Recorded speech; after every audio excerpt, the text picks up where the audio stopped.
हैं। ज्ञान तो अपने छोटे के ऊपर असर करता है।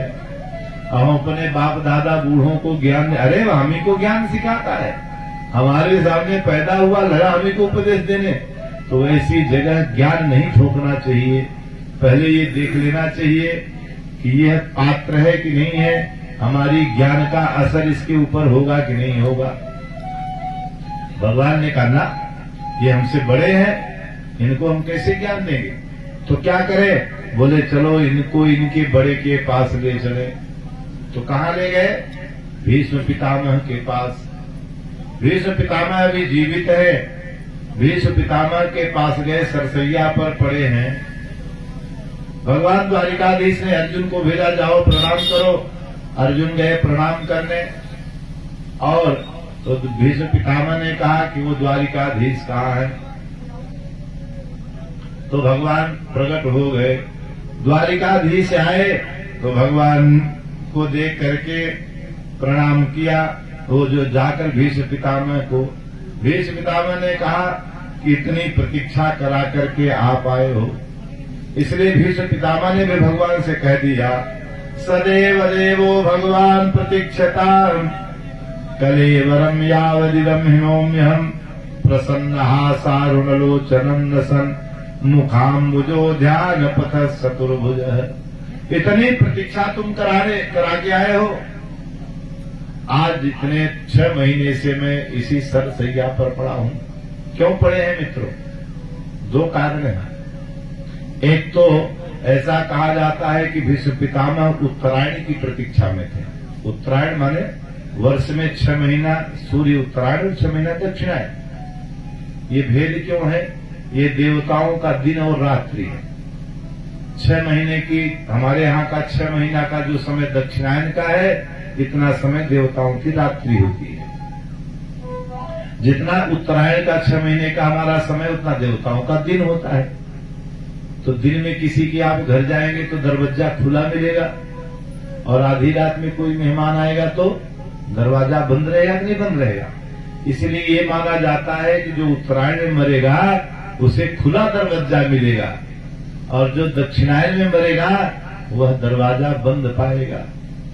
इसलिए उत्तरायण की मृत्यु को अधिक अच्छा माना गया है। इसलिए एक कारण तो यह है कि भीष्म पितामह उसी की प्रतीक्षा में है।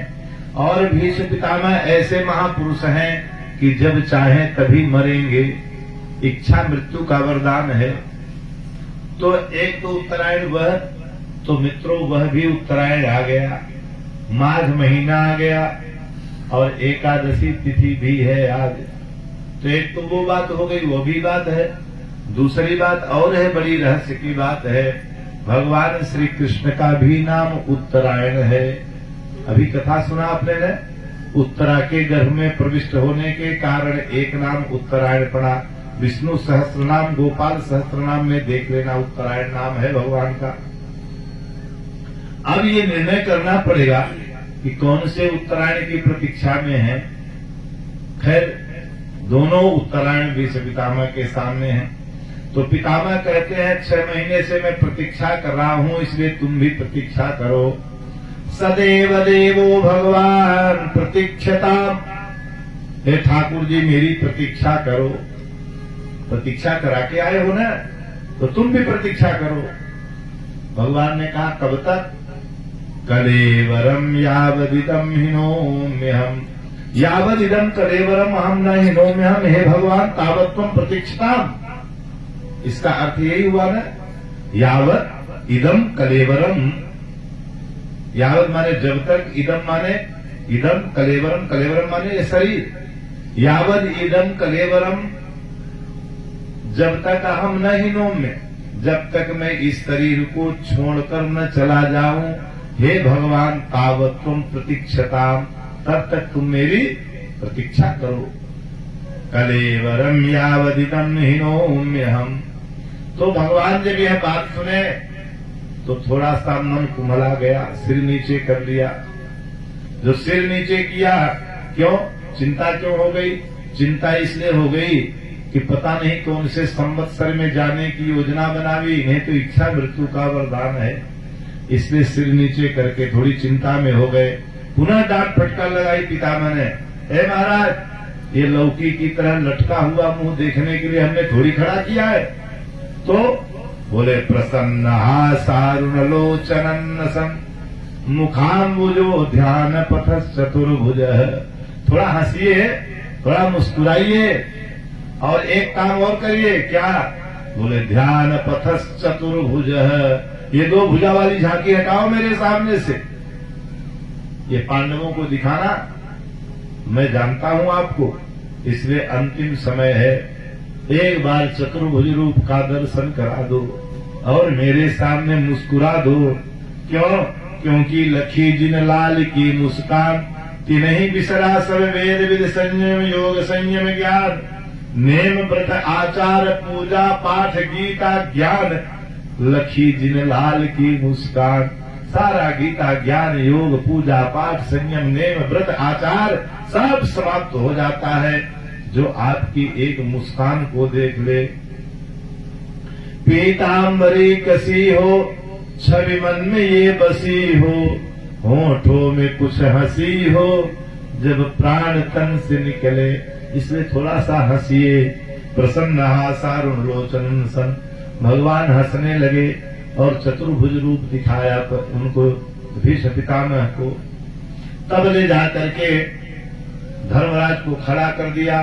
तो दान धर्मान राज धर्मान मोक्ष धर्मान विभाग स स्त्री धर्मान भगवत धर्मान समासव्यास योगतः। इन सारे धर्मों का विशद वर्णन किया। यहाँ एक ही श्लोक में लिखा गया है, लेकिन महाभारत के ग्रंथ में आप इसको पढ़ेंगे तो बहुत विस्तार से भीष्म पितामह ने धर्मराज को उपदेश दिया है। और भीष्म पितामह ने उपदेश में ही ये विष्णु सहस्त्र नाम सुनाया है। जो आज हम विष्णु सहस्त्र नाम पढ़ते हैं, भीष्म पितामह ने धर्मराज को इसी उपदेश में सुनाया है। क्या क्या धर्म उपदेश दिया? दान धर्मान राज धर्मान मोक्ष धर्मान विभाग स्त्री धर्मान भगवत धर्मान समासव्यास योगतः सब सुना दिया। बोलिए भक्तवत्सल भगवान की जय। नारायण बद्री नारायण नारायण नारायण। बोल भक्तवत्सल भगवान की जय। सारा उपदेश दिया। अब आगे सुनिए। सब उपदेश दे दिया। सब भीष्म पितामह ने कहा महाराज अब हमें भी जाने की अनुमति प्रदान करिए, क्योंकि भीष्म के द्वारा मारे हुए बाण से छलनी हो गया है शरीर, इसकी पीड़ा नहीं सही जा रही है। चलते समय 11 श्लोकों में भगवान की स्तुति किया भीष्म पितामह ने। इति मतिरूपकल्पिता कृष्णा भगवती सात्वत पुंगवे विभूम्ने स्वसुखमुपगते क्वचित विहर्तुम प्रकृतिमुपेयसु यद्भव प्रवाह। इधर देखिए आप लोग, उधर क्या देख के मिलेगा? त्रिभुवन कमलम तमाल वर्णम रविकर गौर वराम्बरम दधाने बपुरलक कुलावृतारनाब्जम विजय सखेरतिरस्तु में नवद्या। तो सपदि सचिवचो निशम्य मध्ये निज परयोर्बलयोरथम निवेश्य स्थितवत परिसैनिकायुरक्षिणा हृतवत पार्थ सखेरतिर्ममस्तो स्वनिगमपहाय मत्प्रतिज्ञा मृतमधिकर्तुमप्लुतो रथस्त धृतरथ चरणोभया चलद गुरु हरिविवहं तुमिभं गतोत्तरीयः। इस प्रकार से 11 श्लोकों में स्तुति किया।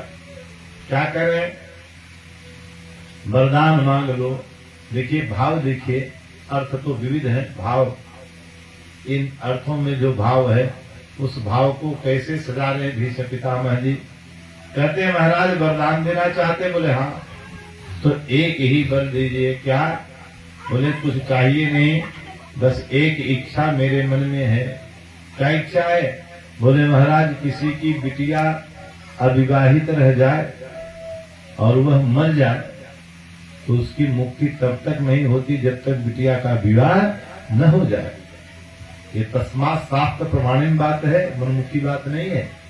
और हम विश्वास भी भगवान से प्रार्थना भी करेंगे 7 दिन जो हम कथा सुनाए बस वही सुनाए जो कथा में है, प्रपंच हम सुनाए भी नहीं, हम चाहते भी नहीं इसे सुनाना। उतना ही मेरी वाणी से निकले जितना इस दास ने पढ़ा है और सुना है विद्वानों के मुंह से।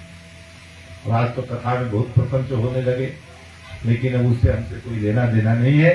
ये बात यह है कि जब तक उस जीवात्मा को मुक्ति नहीं मिली तब तक, जब तक उसकी कन्या का विवाह न हो जाए। तो दो चीज बहुत जरूरी है। गांव में किसी की कन्या का विवाह न हो तो पूरे गांव को पाप लगता है। अगर गांव में कोई यज्ञ अधूरी रह जाए तो उसका परिणाम पूरे गांव को भोगना पड़ता है। इसलिए गांव में यज्ञ हो तो सबको सहयोग करना चाहिए, और जो है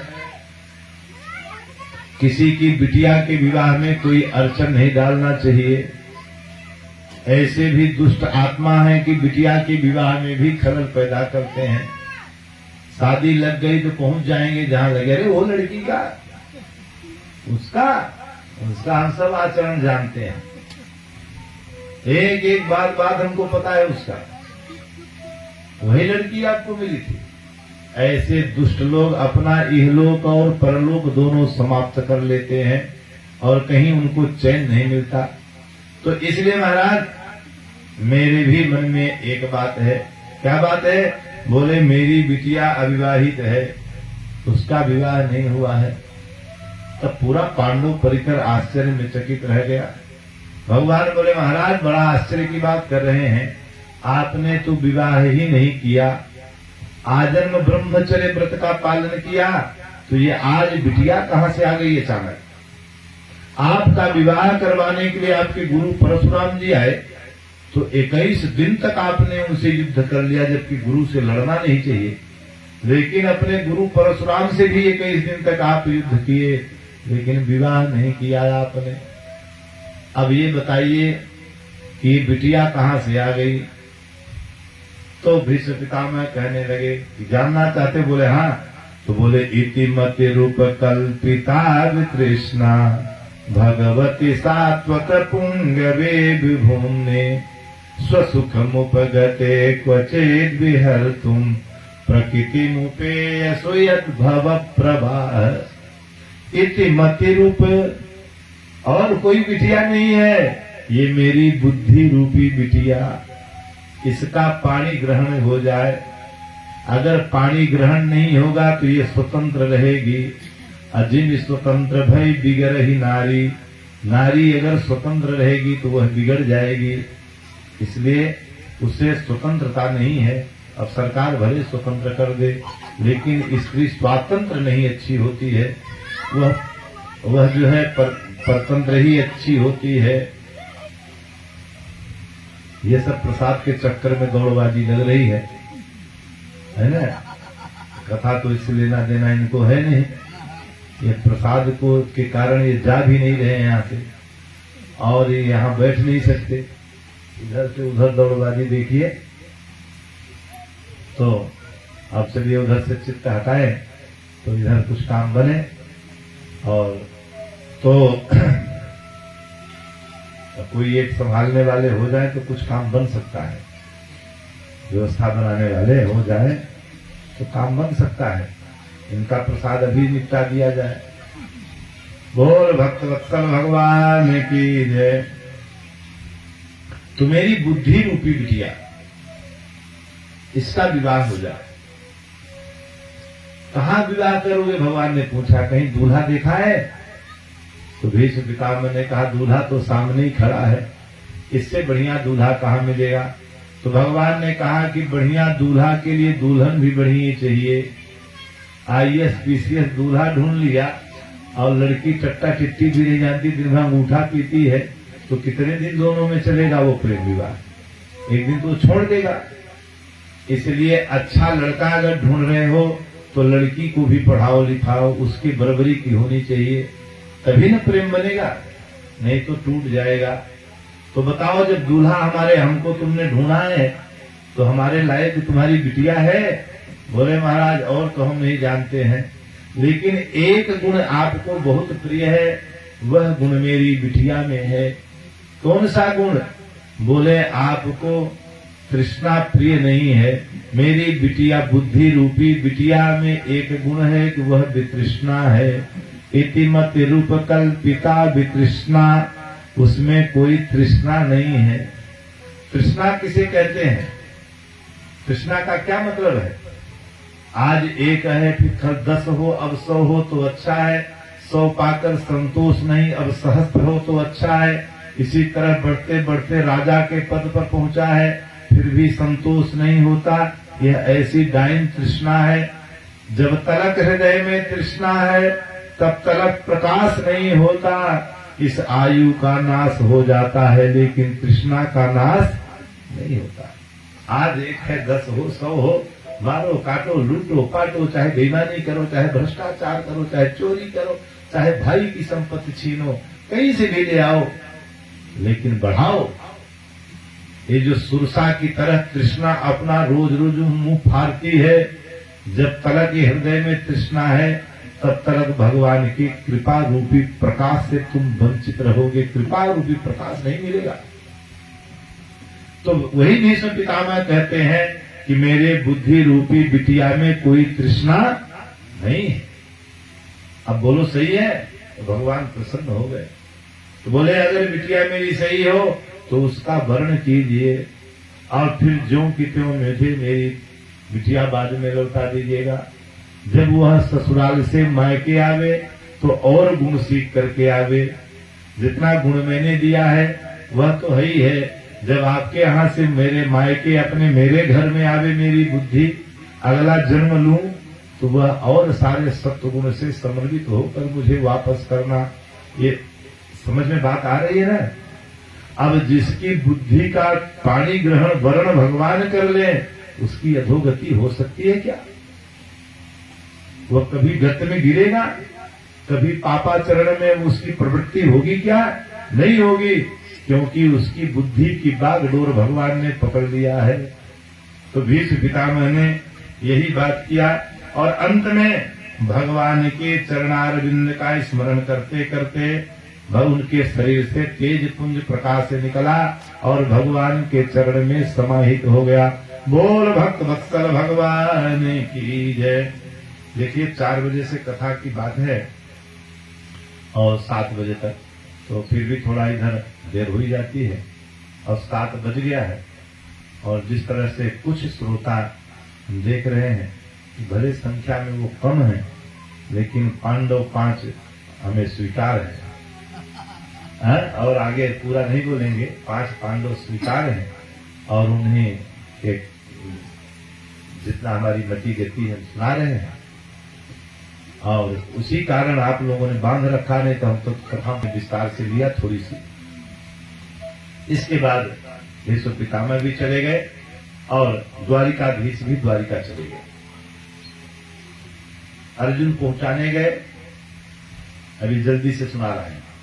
और अर्जुन पहुंचाने गए, भगवान अपनी सारी लीला स्मरण किया। ब्राह्मणों के द्वारा श्राप अपने वंश को दिलवा करके यदुवंश का संहार हो गया।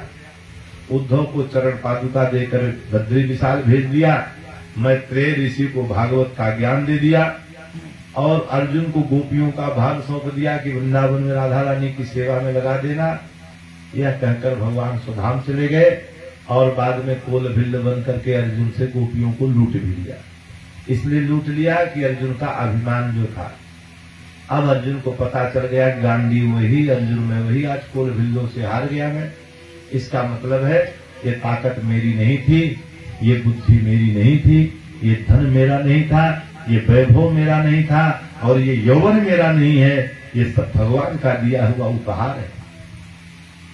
इसलिए भगवान को मानते रहोगे तो बढ़ता रहेगा और भगवान से विमुख हो जाओगे तो कोई बचा नहीं सकता है। सब चला जाएगा, सब समाप्त हो जाएगा। ये लोग अभी आकर आ गए 5 पांडव। जब ये समाचार सुने कि भगवान चले गए तो ये भी तैयारी बना ली। इसी बीच में पूछ लिया सौनकादि ऋषियों ने कि वो जो उत्तरा के गर्भ की रक्षा किया उसका क्या हुआ, तो उसको सुन लीजिए। उत्तरा का गर्भ अपने समय पर बालक ने जन्म लिया। उस बालक का नाम पड़ा विष्णुराज। क्योंकि विष्णु भगवान की कृपा से सुरक्षित रहा तो विष्णुरात नाम पड़ा। जब बालक जन्म लिया तो जिसकी गोद में जाए उसे टुकुर टुकुर ताकता रहता था। क्यों ताकता था? क्योंकि बालकों की बुद्धि में एक बार जो दृश्य दिख जाए वो भूलते नहीं जल्दी। अच्छा, अपने ये उम्र वाले बहुत सारी चीजें हम लोग भूल गए, नहीं भूले हैं, लेकिन बचपन की कोई बात कोई भूले हैं? नानी के घर के सामने नीम का पेड़ था और नानी का पहले कच्चा घर था, फिर वहां वैसा था, नानी ऐसी बोलती थी। वो बचपन की सारी बातें याद है कि नहीं याद है? और बल्कि अब के जमाने की अभी की बात सवेरे याद किए थे कि वहां जाना था, वो भूल जाता है। लेकिन बचपन की बातें, फलाने पंडित जी पढ़ाते थे तो कैसे मुर्गा बनाते थे, वो सारी बातें अगर कोई भी चर्चा करे तो सब याद आ जाता है। तो क्यों? क्योंकि बचपन में चित्त शुद्ध होता है, तो उसपे जो अंकित होता है, कापी जो साफ साफ है उसमें जो लिखा जाएगा स्पष्ट रहेगा, और लिखे पर जब लिखा जाएगा तो वो कैसे सही रहेगा? अब इसमें इतना लिख गया है वो कुछ याद नहीं रहता। तो उस बालक को जो गर्भ में भगवान ने दर्शन दिया था वह रूप याद था। तो जिसकी गोद में जाए उसे टुकुर टुकुर देखे, परीक्षण करे। तो परीक्षण करने वाली दृष्टि के कारण एक नाम उसका पड़ गया परीक्षित। बोलिए परीक्षित जी महाराज की। जो परीक्षित जी बने हमारे मिश्रा जी बैठे हुए, यही परीक्षित की भूमिका में। तो परीक्षित जी वही हुए, उन्होंने ही कथा सुनी। अब इधर पांचों पांडव स्वर्गारोहण के लिए चले गए। सत्ता का भार परीक्षित को सौंप दिया। परीक्षित बड़े धर्म सम्राट राजा थे, राजपाट चलाने लगे। एक दिन नगर भ्रमण करने के लिए चल पड़े।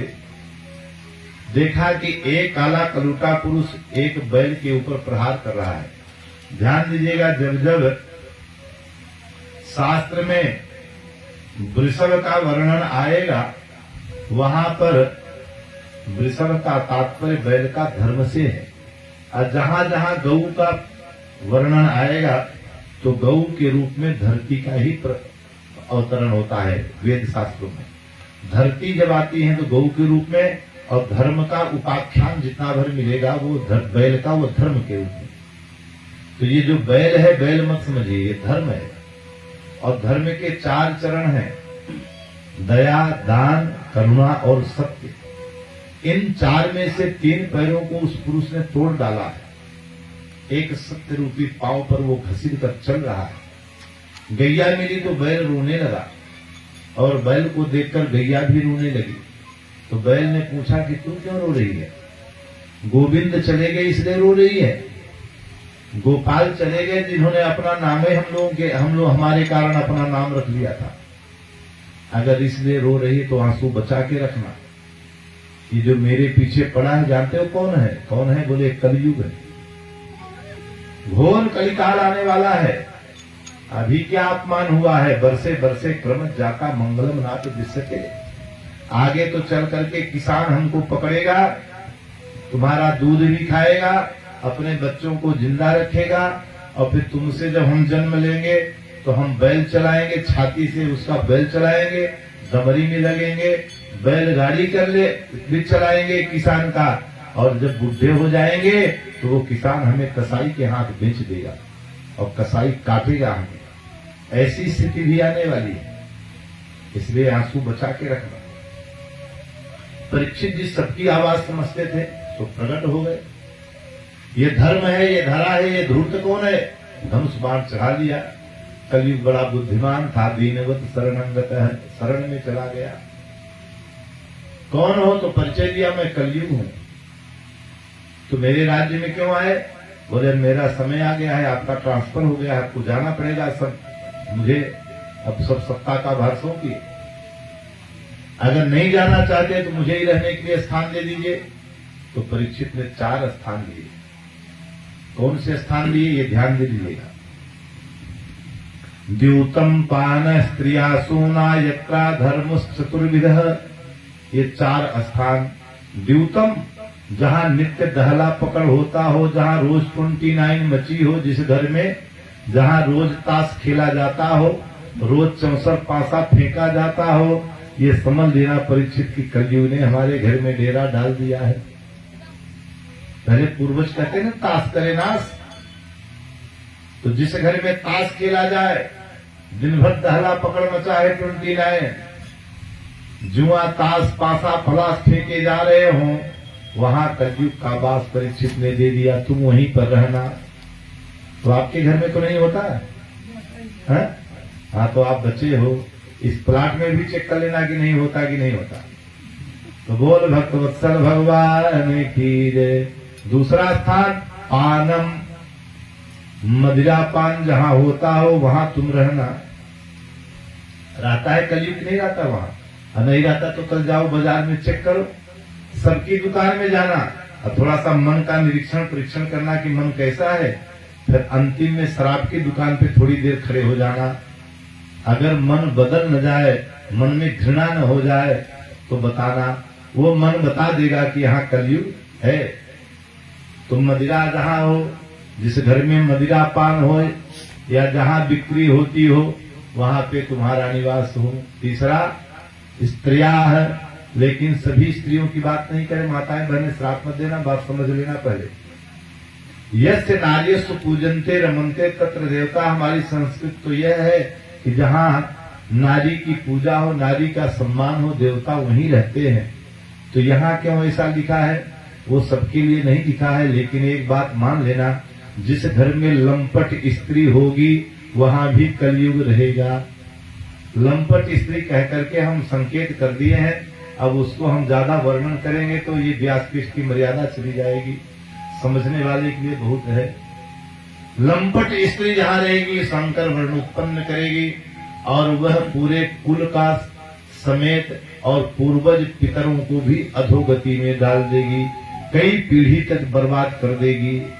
इसलिए वहां भी कलयुग का निवास है। और चौथा हिंसा, जहां पर हिंसा होती हो, रोज मुर्गी काटी जाए, बकरी काटी जाए, वहां भी तुम्हारा निवास है। तो पुनश्चयाच मानाय, उसने पुनः हाथ फैलाया कि और देव। बोले 4 स्थान कम है, बोले कम तो नहीं है, तो बोले ये स्थान ही नहीं है आपके राज्य में कहीं। आपके राज्य में सर्वत्र जय जयकार हो रही है, सर्वत्र धर्म की ध्वजा फहरा रही है, कहीं अधर्म दिखाई ही नहीं है। ये चारों स्थान आपके राज्य में नहीं है महाराज, तो हम रहेंगे कहाँ? तो कहाँ तब क्या दे दे? तो बोले यार तुम सब गड़बड़ स्थान दे रहे हो, एक बढ़िया स्थान दे दो हमारे लिए।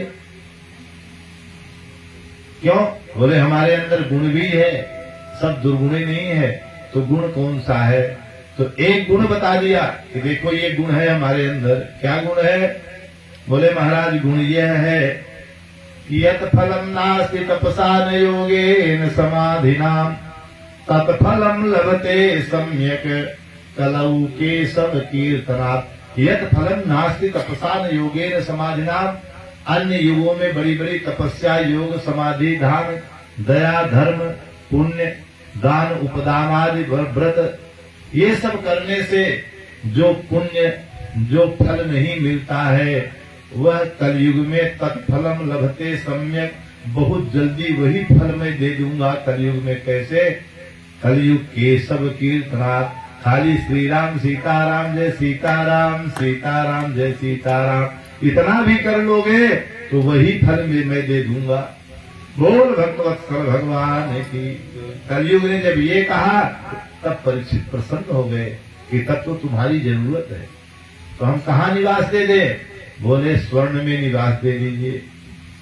तो स्वर्ण में बोले हाँ एवं स्वर्ण में निवास दे दिया। अब स्वर्ण में, सोना में 10वें अध्याय में गीता में और भागवत के 11 अध्याय उद्धव से भगवान कहते हैं कि धातु नाम कांचनोस्मि, धातुओं में सोना हूँ, नदियों में गंगा हूँ, गायों में कामधेनु हूँ, वृक्षों में पीपल हूँ, गायत्री क्षमता मंत्रों में है कि नहीं सारी बात। और कहते कहते भगवान ने कहा कि धातुओं में सोना में हूं, और परीक्षित जी कह रहे हैं सोना में कलयुग है। तो सही क्या है? दोनों बात सही है। जो स्वर्ण न्याय और नीति पूर्वक उपार्जित धन है, स्वर्ण का तात्पर्य संपत्ति से मानना, उस स्वर्ण में भगवान का वास है। और जो लूटपाट करके, हरामखोरी करके, भ्रष्टाचार करके कमाया हुआ धन है, वो सोना चांदी है, उसमें कलयुग का निवास रहेगा। तो महाराज